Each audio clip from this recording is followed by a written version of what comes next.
Eles utilizam o litoral do Rio Grande do Sul, mais especificamente o estuário da Lagoa dos Patos, como seu habitat. Conhecido pela maioria como golfinhos e aqui na região chamados de botos, eles são animais extremamente inteligentes e resistentes. Conheça agora um projeto que visa a proteção desses animais.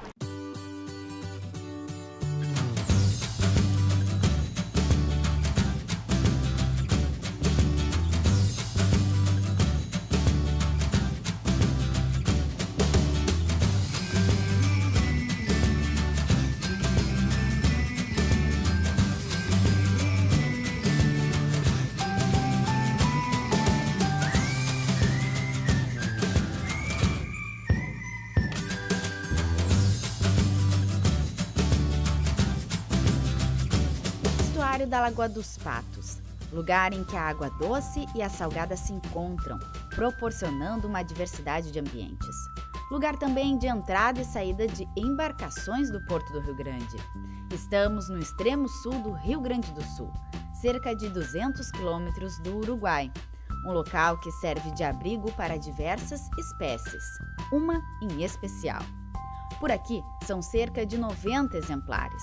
Com o nome científico de Tursopis truncatus, nós os conhecemos como golfinho nariz de garrafa, mas na região são chamados de botos.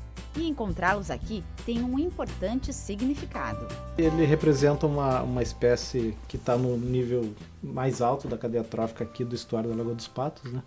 Então ele é um bom indicador da saúde do ecossistema. Então a gente acompanhando como que a população de botos que ocupa o estuário evolui ao longo do tempo, evolui em termos numéricos, né? Ele seria um bom indicador de como está o ambiente. Se a população está declinando, alguma coisa está errada com o ecossistema. Se a população se mantém estável, cresce porque o ambiente está adequado para manter essa população, né? Então ele é um sentinela da saúde do ecossistema.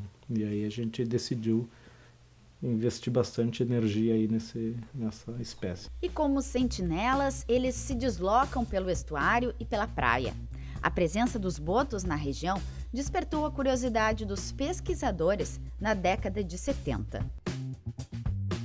Esse projeto ele é importante porque esses animais são da máxima importância.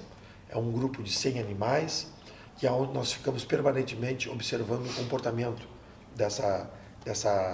desse grupo de golfinhos que muitas vezes interagem com populações de outros lugares, mas agora a gente está aprofundando o estudo científico para saber se eles misturam as suas cargas genéticas com outras populações e o quanto que isso vai significar na manutenção desses animais aqui na nossa região.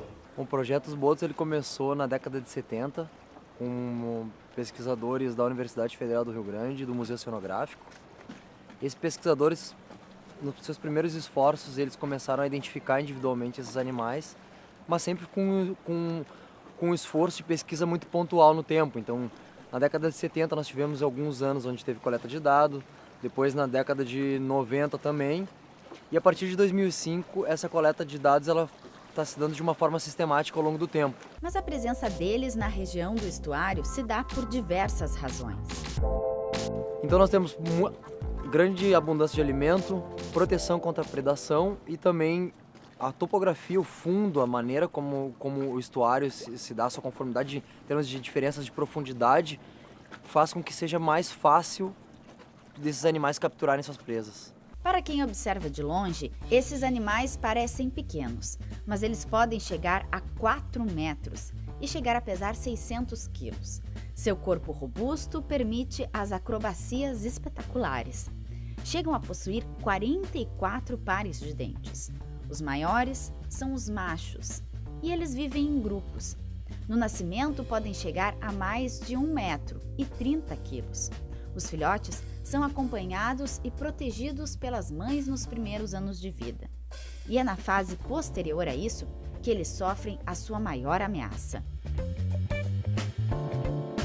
A taxa de sobrevivência do filhote, logo quando ele nasce, até a mãe, ele ficar com a mãe dele nos primeiros 2 anos, quando ele está sob proteção da mãe, né, se alimentando do leite, né, mamando, ela é uma taxa relativamente boa se a gente comparar com outros estudos, né, em outras áreas. Esse é o período vulnerável, até que ele fique adulto. Então, o maior problema se encontra justamente nessa faixa etária, entre 3 anos de idade até os 8, 9 anos.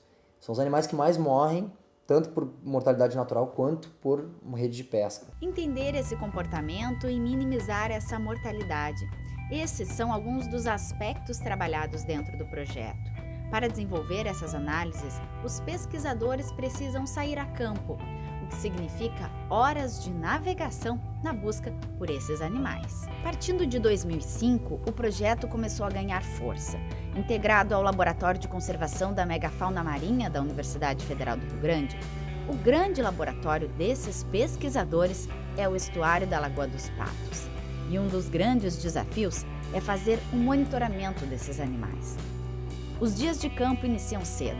É preciso organizar equipamentos e estar preparado para passar o dia na água. Como equipamentos principais, o arpão e a câmera fotográfica. A prática permite que os pesquisadores consigam se aproximar dos grupos e fazer a captura das imagens. Tudo com muito cuidado e respeito. Existe uma grande preocupação em a fotoidentificação em si já é um método que tende a não ser muito invasivo, mas para você fazer a fotografia você precisa de uma certa aproximação. Então sempre existe uma preocupação em não cruzar a frente dos animais. Se a gente está há um bom tempo com o grupo e os indivíduos não estão deixando a gente se aproximar, se a gente, toda vez que se aproxima eles mudam de direção ou desaparecem, a gente tem a prática também de encerrar o grupo e partir para um outro grupo para não gerar estresse, né? E o objetivo do projeto é estudar os animais, monitorar a população com o menor impacto possível, né? E é com esse cuidado que eles conseguem os melhores ângulos. O foco são as nadadeiras. Cada boto possui marcas específicas que funcionam como se fossem digitais dos indivíduos. Com essas imagens, eles conseguem determinar quem é quem. Outro método de análise se dá através da coleta de material genético, o que é feito com o auxílio de um arpão. A coleta da biópsia ela consiste na utilização de um dardo modificado. Ele possui um flutuador, que é para quando a flecha bate no animal, ela cair na água, a gente poder coletar. E esse flutuador ele tem duas funções. Uma que é flutuar a flecha depois quando ela cai na água. A outra é ela limitar o quanto que a flecha entra no animal. Então, na frente desse flutuador fica uma ponteira, que tem um tamanho que não excede a camada de gordura da espécie. Então, o dano é mínimo para o animal. Ele não chega a pegar músculo. Então ela bate, essa ponteira tem uns pininhos dentro, ela segura, faz o furo, segura e puxa um pedacinho de pele com um pouco de gordura. Então, basicamente, a gente tem duas amostras, que é uma de tecido e uma de gordura. E o projeto vem expandindo as formas de captação de dados. Os botos possuem uma forma única de comunicação. E a ideia agora é conseguir capturar esses sons para entender ainda melhor o comportamento.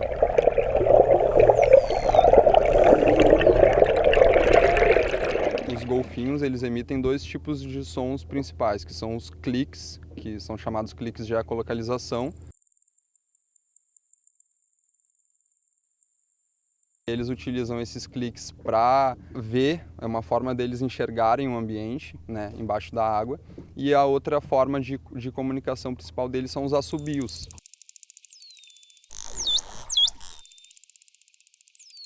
Os sons são produzidos de maneiras diferentes, tem a ver com coesão de grupo, né, com agregação assim, de um chamado, por exemplo. Assim. Já foi reportado que em outras populações de botos do resto do mundo que existe um assobio assinatura por golfinho, né, então alguns golfinhos possuem um tipo de assobio, né, com uma característica X que é atrelado àquele indivíduo em especial. Basicamente, assim, até hoje, muito do que se fundamentou sobre a bioacústica foram estudos em cativeiro, né, com indivíduos que estavam presos e tudo, que aí sim se conseguia identificar mais o porquê que ele estava agindo daquela maneira, então, e relacionar isso ao comportamento deles, né.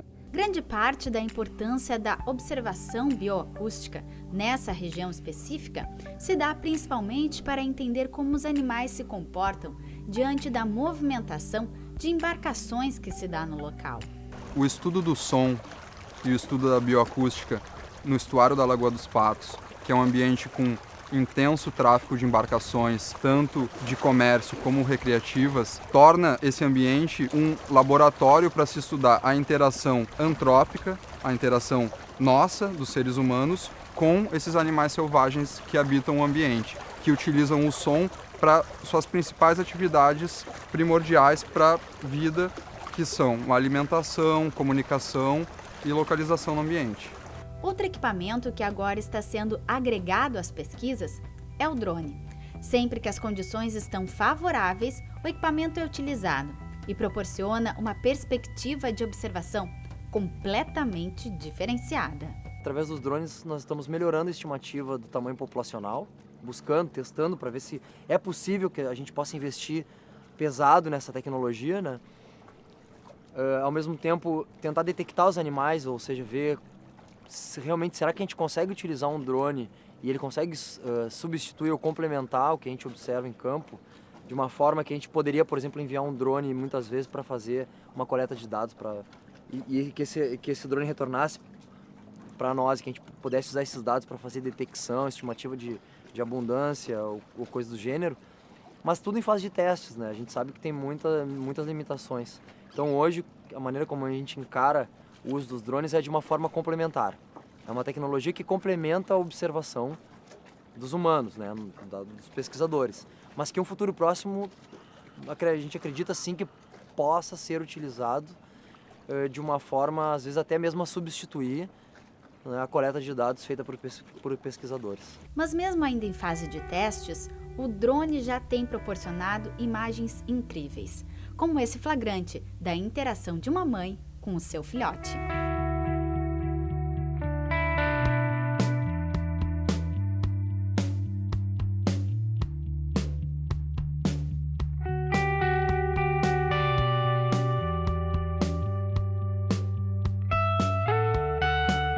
Observar, observar.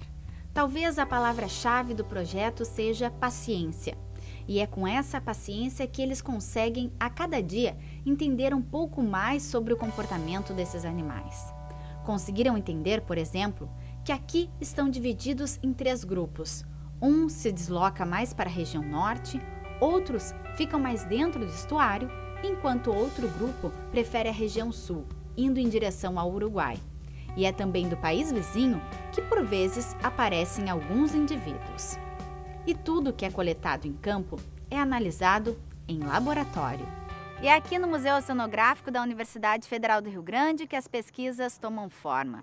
Esse espaço que desde a década de 70 se dedica aos estudos dos oceanos e congrega um universo de informações sobre a fauna marinha.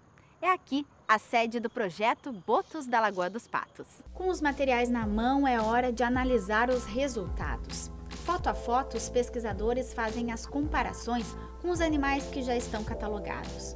Os botos possuem marcas muito individuais, que permitem essa fotoidentificação. Geralmente, os machos são os que possuem marcas mais acentuadas. Por serem mais ativos e interagirem mais uns com os outros, eles acabam por adquirir essas cicatrizes. A gente vem para o laboratório e começa a comparar as fotos que a gente tirou no campo com um catálogo que a gente construiu através das fotos das nadadeiras dorsais, né? Então, cada indivíduo tem uma marca individual. Então, como a gente pode ver, esse indivíduo que é bem marcado, então ele ganha ganha um código no catálogo e ele passa a ser um indivíduo reconhecido. Então, a gente passa a acompanhar esse indivíduo através das fotografias que a gente tira no campo, né? Então, esse é o processo de saber, durante uma saída, quais estavam, quantos foram reavistados, quantos foram identificados pela primeira vez. Então, a partir disso, a gente consegue fazer uma estimativa de quantos indivíduos tem na população. Não são todos que têm essas marcas, né? Normalmente, eles ganham essas marcas quando eles vão ficando mais velhos, durante as interações com os próprios indivíduos. Então, ocorrem mordidas e, às vezes, pega na parte posterior da dorsal e acaba arrancando um pedaço, como a gente pode ver essas 2 marcas que esse indivíduo tem. E através dessa fotoidentificação, várias informações conseguem ser obtidas. Caso algum animal seja encontrado morto na beira da praia, eles têm como identificá-lo. É possível também obter uma estimativa de vida, já que eles são acompanhados mensalmente. Através das fotografias, conseguem saber quais as fêmeas que tiveram filhotes e, dentro de toda essa perspectiva, a estimativa populacional. A gente sabe que eles têm um uso diferenciado do hábitat justamente por ter essa identificação individual. A princípio, eles tinham uma distribuição, a população ocupava a área do estuário e a área externa normalmente, mas quando a gente teve uma identificação individual, a gente conseguiu saber exatamente quais indivíduos utilizavam cada área. Então, a partir da identificação individual, a gente conseguiu perceber que alguns priorizam a área do estuário, enquanto outros ficam mais na área externa. Então, a identificação individual é o ponto principal para a saída para vários estudos, né? E a partir das pesquisas foi possível entender que uma das maiores ameaças aos botos são as redes de emalhe. E em 2012, uma instrução normativa criou uma zona de exclusão de pesca. 20 quilômetros a partir do Mole Oeste, aqui no Balneário Cassino, 20 quilômetros a partir do Mole Leste, em São José do Norte, e 1 milha náutica mar adentro, a partir da linha de costa.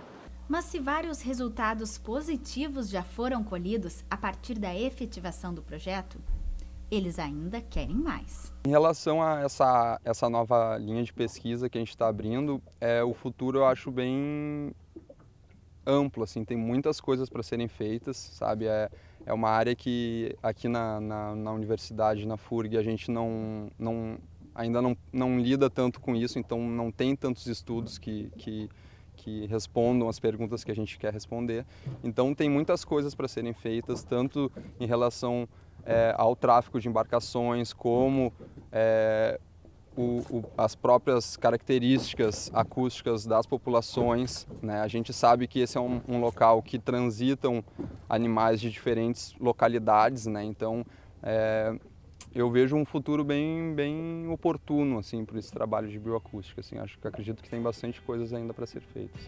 O futuro ideal é que os estudantes que estão vinculados ao laboratório sejam bem formados, porque eles que vão trazer as informações, né, vão gerar as informações e levá-las nas mesas de discussão quando tem que se tomar alguma decisão aí de conservação. E, bom, agora manter esses projetos a longo prazo é um desafio, né? A gente sempre tem que estar atrás de recursos, né? Em se tendo esses recursos, né, o objetivo aqui do laboratório é continuar formando recursos humanos qualificados para que eles, então, né, produzam informações de qualidade que virem políticas públicas, né, que virem, então, ferramenta básica para a conservação das espécies, né, que são basicamente políticas públicas baseadas em ciências. Né. É gratificante ver que eles estão conseguindo se manter mesmo com um monte de indústria, com poluição, com um monte de rede no mar, mas a gente vê que ainda falta um pouco, assim, a gente conseguir conciliar um pouco mais as nossas atividades humanas com o ambiente, né? Tentar diminuir ao máximo o impacto, né, que a gente gera. Eu acho que o futuro ideal seria, na verdade, conciliar o desenvolvimento humano, as necessidades que a comunidade tem para sobreviver, com um ambiente saudável, né? Um ambiente onde os animais possam continuar com suas atividades vitais, descansando, reproduzindo, se alimentando nessa área, vivendo bem, vivendo com uma boa qualidade de vida. Então, eu acho que encontrar esse balanço onde os seres humanos possam viver e conviver em harmonia, tanto com os botos quanto com outros organismos nessa área, esse seria o futuro ideal. Só que o futuro ideal, ele vai depender muito das nossas ações. E não só das ações do projeto, nós precisamos sempre nos enxergar como cidadãos. E os cidadãos, então, eu acho que o projeto ele precisa expandir a sua área, precisa expandir, sair de trás simplesmente da ciência e conseguir informar a população para que a população se aproprie dos botos. Porque os botos eles são do Rio Grande, os botos são de São José do Norte, eles fazem parte da vida de todos que aqui estão. Todas as pessoas que utilizam o mar, nessa nossa área, que é uma cidade super marítima, eles convivem com os botos. E eu acho que eles têm que se sensibilizar e nos ajudar. Então, trazer a população para dentro do projeto, trazer a população para perto dos animais, conquistar a simpatia das pessoas pelo ambiente, eu acho que é um dos grandes desafios também que a gente tem pela frente. Somente com as pessoas amando os botos e amando o estuário, que eu acredito que a gente vai alcançar o objetivo maior, que é esse equilíbrio, essa forma de a gente conseguir viver em paz.